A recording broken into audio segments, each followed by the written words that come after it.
Oke, pertama-tama kita hidupkan CPU ya.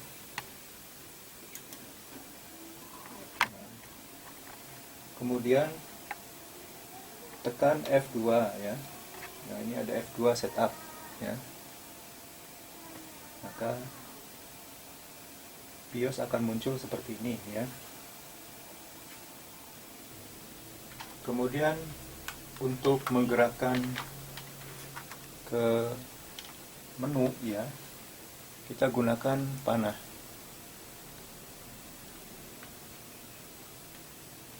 Nah, oke, kita buka sistem info. Nah, sistem info ini adalah menu di mana komputer akan menyajikan informasi ya berkaitan dengan perangkat yang dipakai 60 ya.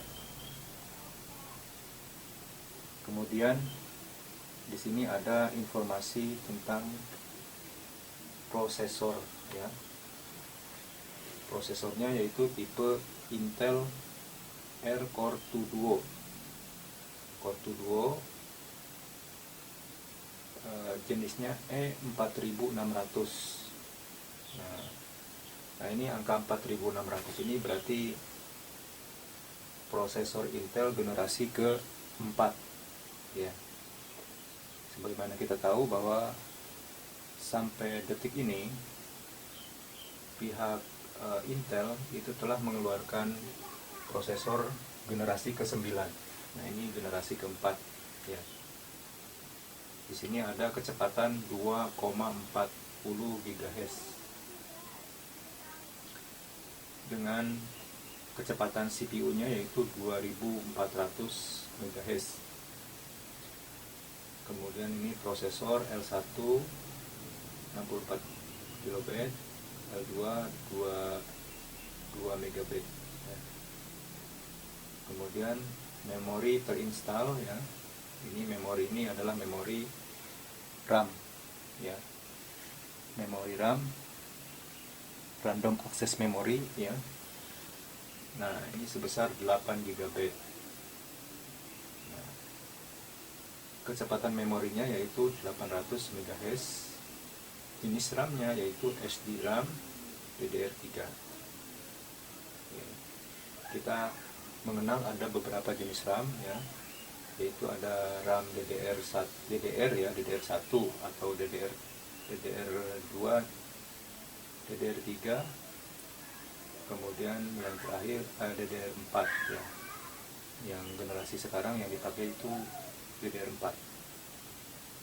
Dan ada beberapa di kartu grafis itu menggunakan RAM dengan DDR5. Nah, kita akan kembali ke menu awal yaitu dengan menekan escape. Nah, seperti sebelah sini ya, escape. Kemudian kita buka lagi yang standar CMOS. Nah, di sini tampil pengaturan waktu. Nah, pengaturan waktu ini kita setting 09, kemudian tekan enter, kemudian ketik 30. Tanggalnya tanggal 26 bulan 3 tahun 2020, ini sudah betul ya. Kemudian pada tab berikutnya yaitu ada SATA ya, SATA 0. Ini hard disk, jadi kita bisa intip ya. Jadi hard disknya itu memiliki kapasitas size-nya itu 500 GB. Kita skip. Nah, ini saya memakai dua hard disk ya.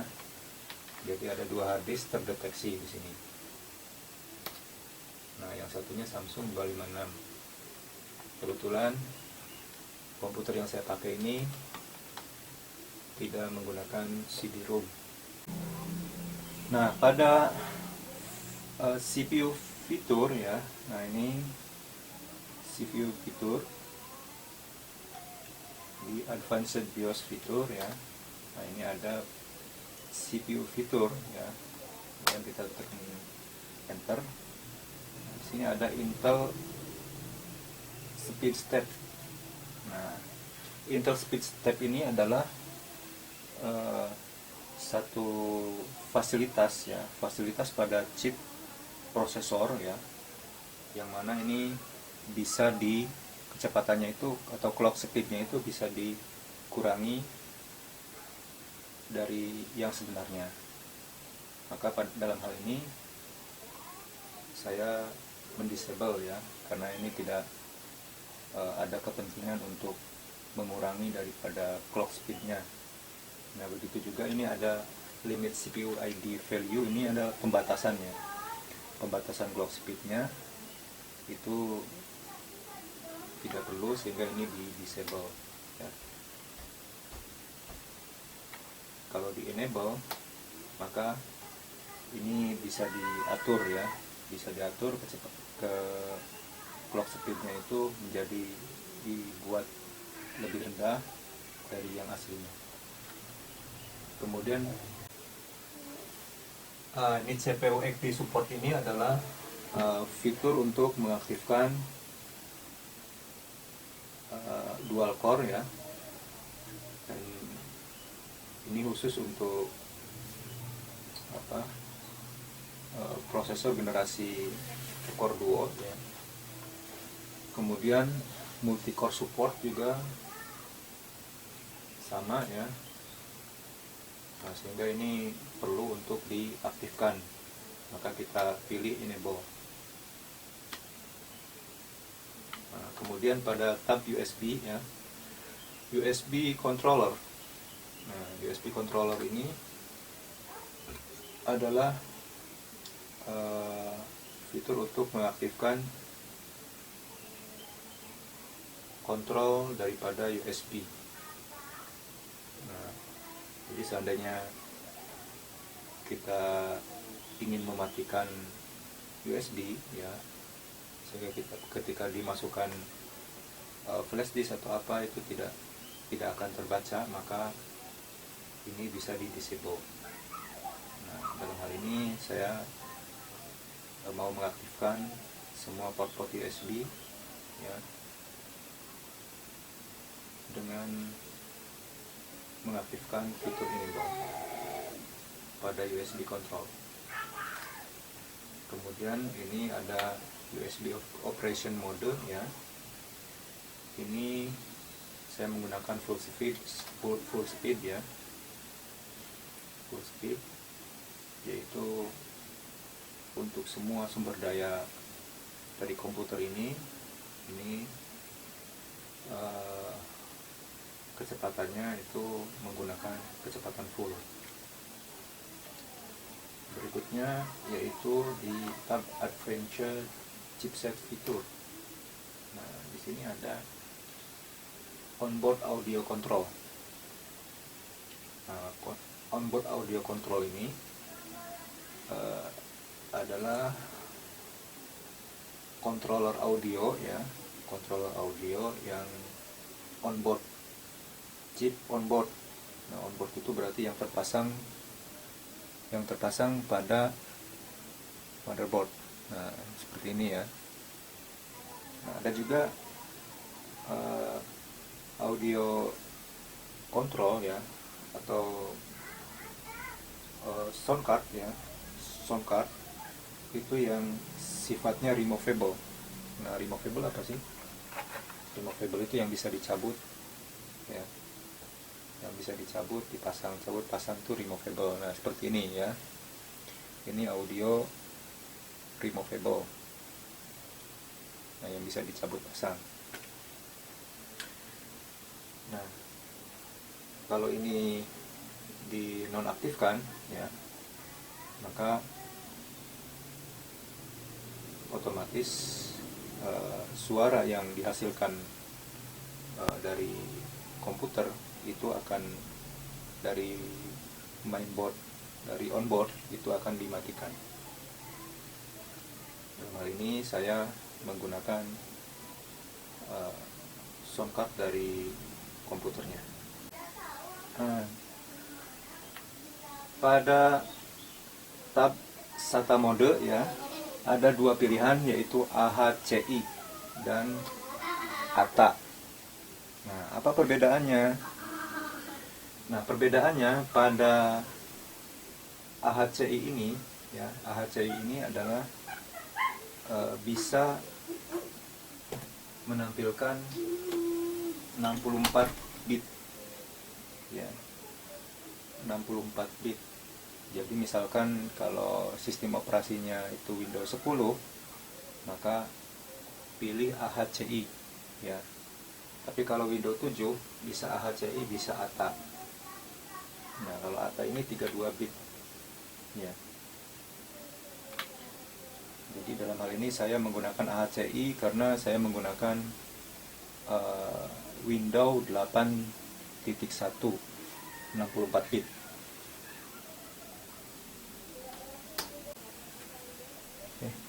Karena saya menggunakan kabel LAN untuk koneksi internetnya, maka saya men-setting di sini enable ya, sehingga komputer itu bisa membaca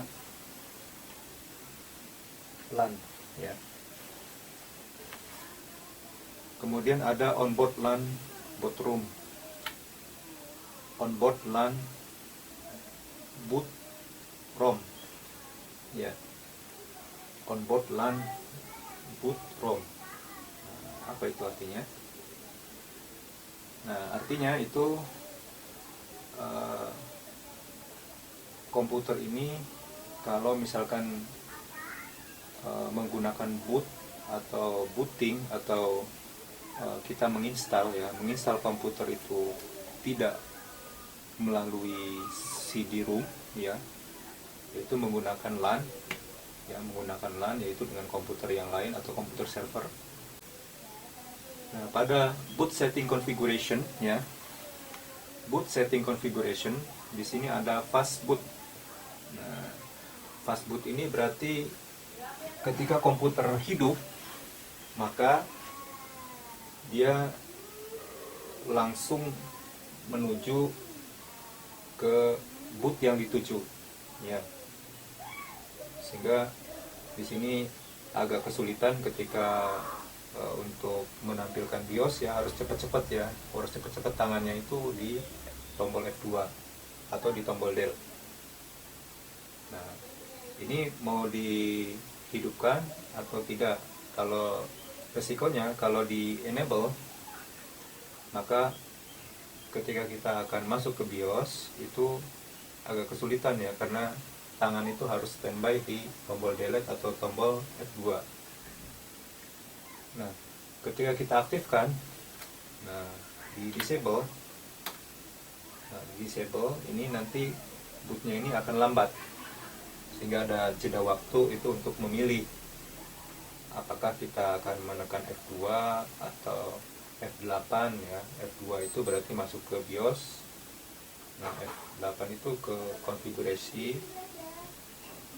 sistem ya, atau komputer nanti akan memilih beberapa pilihan boot ya. Apakah bootnya itu komputer itu akan membaca CD-ROM dulu atau hard disk dulu dan lain sebagainya. Nah, akan tetapi kelemahannya ketika di disable ini, ketika start awal itu dirasa agak lambat. Dalam hal ini saya memilih enable ya, sehingga komputer ketika dihidupkan langsung keluar window. Nah, di sini ada 6 loop key ya. Ini bisa di on atau di off. Nah, 6 loop ini seperti ini ya, 6 loop ya.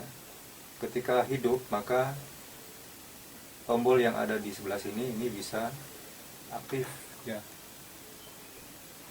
seperti untuk pengoperasian kalkulator ya, kalkulator atau Excel dan lain sebagainya. Ini kita menggunakan tombol yang ini ya. Sebenarnya sama juga, di sini juga ada ya. Di bagian sini juga ada. Nah ini menurut saya perlu, sehingga ini saya on kan ya. Kemudian ada keyboard error. Nah keyboard error ini terkadang ya, keyboard itu ada yang menekan, ada yang error ya. Error keyboard ini bisa karena ada terputusnya jalur ya, sehingga ada beberapa tombol yang tidak bisa terbaca ya, atau ada beberapa tombol yang tetap, yang konslet ya, yang tetap menyala ya, sehingga ketika komputer hidup ya, dibuka Microsoft Word, maka itu akan keluar misalkan tombol key yang bermasalah, key gitu ya. Nah, jadi pada kerusakan pada keyboard itu kita akan tampilkan ya, langsung ada pesan atau tidak. Nah ini di program BIOS ini kita bisa atur ya. Dalam hal ini saya memilih default.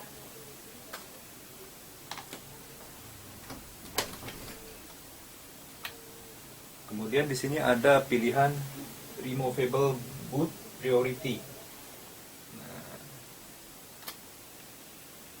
jadi di sini ada saya memiliki beberapa port USB ya, USB. Jadi misalkan di port USB di komputer saya itu ditancapkan beberapa flash disk ya. Dalam hal ini flash disk itu sebagai booting ya, sebagai booting. Apa booting? Jadi booting itu perangkat yang dibaca terlebih dahulu oleh komputer, yang biasanya berisi program instalasi komputer ya, instalasi Windows. Biasanya ya untuk instalasi Windows, atau ada juga program Hyren ya. Program Hyren itu untuk perbaikan sistem komputer ya. Ada perbaikan hard disk, ada macam-macam di situ, ada Windows Mini dan lain sebagainya. Nah, di sini kalau saya tancapkan itu, maka di sini akan keluar ada beberapa flash disk yang terbaca. Jadi ini akan pilih yang mana dulu, yang terbaca lebih dahulu. Nah, di sini yang tab yang kedua yaitu hard disk boot priority. Hard disk boot priority ini saya memiliki ada 2 hard disk ya. Ada hard disk Samsung ya, ada hard disk ya, ini ada, nah ini Samsung ya, 300. Nah, ada 2 ya, ada ST350. Nah, ada 2 hard disk. Ini yang mana dulu yang diprioritaskan. Kemudian ini ada DVD saya nggak pasang. Kemudian network juga saya nggak pasang ya. USB port ini tidak ada ya. Nah, kemudian di sini ya, ini penting ya, penting bahwa ketika kita mau menginstal komputer, nah makanya di sini ada boot device configuration ya, yaitu device boot. Nah, saya ulangi, boot itu adalah sebuah program yang akan dibaca oleh sistem terlebih dahulu ya. Salah satunya itu program Windows ya, biasanya program Windows kalau misalkan dalam pemakaian normal. Kalau untuk instalasi berarti itu program ISO Windows ya. ISO Windows itu berarti program Windows yang masih mentahan ya, yang akan diinstal ke komputer, atau program Hyren. Hyren itu untuk main-main. Nah, di sini boot prioritas boot itu bisa diatur pada satu ST boot device ya. Ini saya tampilkan USB, berarti untuk instalasi pertama kali ya, ini saya menghendaki itu USB yang terlebih dahulu terbaca oleh komputer. Nah, dan selanjutnya terakhir itu menampilkan di sini ada Samsung ya. Saya menggunakan SSD ya. SSD itu sebagai OS-nya ya, atau tempat operating system yang saya tanam di komputer, atau pada umumnya itu menggunakan hard disk ya. Nah, kalau untuk pemakaian harian ya, saya bisa digunakan mode seperti ini ya. Jadi komputer akan otomatis langsung membaca hard disk atau SSD ya di sini ya. Kemudian di sini ada tab Power Management.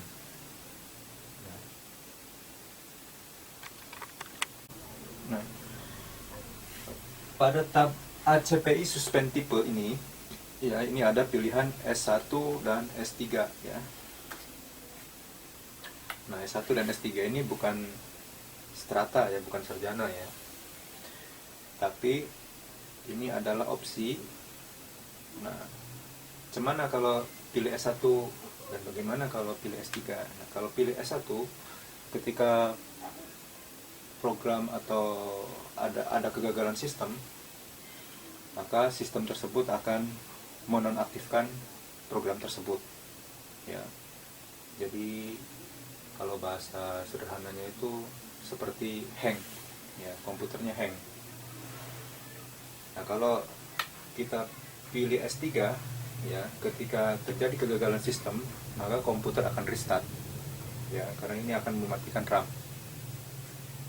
Nah, kita pilih S1 apa S3? Nah, dalam hal ini saya memilih S3 ya. Karena kalau misalkan komputer ada terjadi kegagalan sistem itu hang, jadi seolah-olah apa yang salah gitu, komputernya itu lelet dan lain sebagainya, padahal itu ada kegagalan sistem. Tapi kalau misalkan restart itu udah ketahuan banget ya kalau terjadi kegagalan sistem. Kemudian ini di remote backup ya. Remote backup ini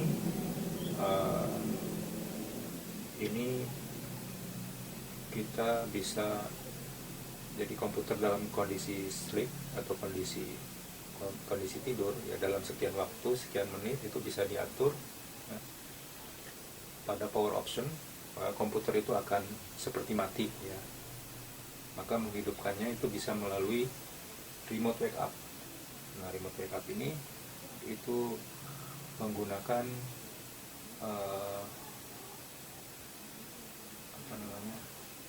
mouse ya, menggunakan mouse, bisa menggunakan mouse, tinggal digoyangkan mouse-nya ya, itu maka bisa tampil ya. Kalau kita posisikan di sini disable ya, maka untuk membangunkan atau wake up komputer ini itu harus menggunakan tekan enter ya. Kemudian di sini ada AC recovery. Nah, pilihannya apa saja di sini? Ada power off, ada power on, ada last power state. Ya. Apa yang dipilih? Nah, kalau power off, maka ketika listrik dalam kondisi mati, ada pemadaman ya, ada pemadaman, maka ketika listrik hidup ya, ini pada posisi off ya, listrik hidup, maka komputer itu tetap akan mati. Tapi kalau kita pilih ini power on ya, maka ketika listrik mati ya, ketika listrik mati ada pemadaman ya, begitu hidup ini otomatis akan hidup gitu. Atau bahkan komputer ini tidak bisa di shutdown, jadi ketika di shutdown terus mati langsung hidup lagi ya. Jadi ini memang disetting untuk komputer server yang terus menerus di overclock ya, terus menerus hidup, atau penguat sinyal ya, penguat sinyal itu disetting demikian ya, power on. Sementara ini ada last power state ya, jadi ini ketika komputer dalam kondisi hidup ya, sedang dipakai misalkan, nah, kemudian ada pemadaman, nah, begitu listrik hidup maka komputer otomatis akan hidup. Nah, tapi ketika komputer dalam kondisi shutdown ya, kondisi shutdown, ada pemadaman, listrik mati ya tetap shutdown gitu. Jadi ini hanya menghidupkan komputer ketika terjadi pemadaman. Tapi kalau yang power on ini komputer sama sekali tidak bisa dimatikan, itu akan selalu on ya. Ini dalam hal ini saya pilih off. Kemudian pada auto power on ini juga ini membantu yang tadi itu ya, untuk ketika pilihannya yang tadi, pilihan yang di atas ya, itu pilihannya selain off ya, power on atau last power state, maka di setting ini auto power on nya enable ya. Oke. Kemudian di BIOS security fitur ya, di sini ada supervisor password ya. Jadi ada pengaturan BIOS ini ya. Kalau tidak ingin diutak-atik, maka di sini akan di password ya, tekan password. Nah, cuma kelemahannya ketika ini di password, kemudian kita lupa passwordnya ya, maka BIOS ini tidak bisa di setting ulang gitu. Terutama itu ketika mau install Windows misalkan, install Windows itu mesti akan diubah gitu, diubah konfigurasinya, diubah bootingnya, apa boot yang pertamanya itu nanti apa akan memilih USB atau memilih CD-ROM. Nah, dalam hal ini ketika lupa password ini akan susah untuk menginstalnya. Jalan satu-satunya itu mengganti atau memflash ya, di flash lagi, di flash ulang itu chip BIOS-nya.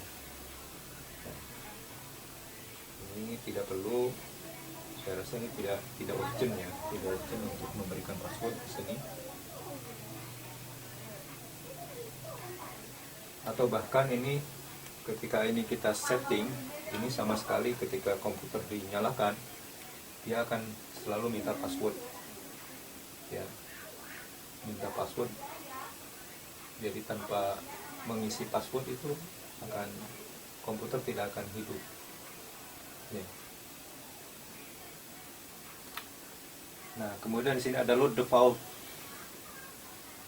Nah, kalian di sini misalkan newbie ini ada beberapa settingan ini yang udah tahu fungsinya apa, kemudian kalian setting sendiri dan lain sebagainya, kemudian terjadi crash di komputer, nah jalan yang paling mudah yaitu kembalikan ke load default awal ya, maka komputer akan berjalan sesuai dengan